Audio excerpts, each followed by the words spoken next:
didn't have fear, we would be prey, it would be dangerous. So that if a lion were to burst into this very room right now, we would all head for the hills in an instant.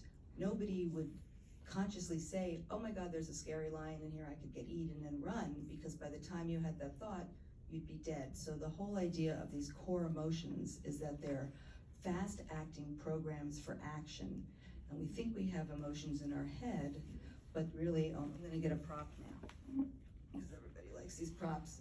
If this is a midsection of the brain, when our eyes and ears and sense of touch pick up something in the environment, it triggers the middle of the brain, which is not under conscious control. That was a revelation, because I thought, and I was taught, that if I was only tough enough and I had enough grit, that I could just mind over matter and muscle through and push down my emotions without, or just not have them without consequences. But what happens is when something like a lion comes in, we see it with our eyes. I mean, you might feel the wind of it coming in our back, or if someone's following you. And from the middle of the brain, it triggers the lower brain right to the biggest nerve in the body, called the vagus nerve, which is attached to every single organ in the body.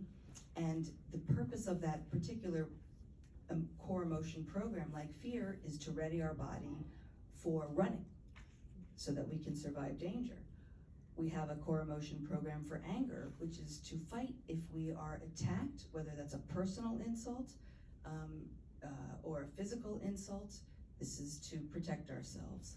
When we have a loss, whether it's the loss of our keys, or the loss of a loved one, we are going to feel sadness. And again, it's going to be on a spectrum for how big that loss is. And then the program for that tells us to go for comfort and to slow down and to grieve and to heal from this loss.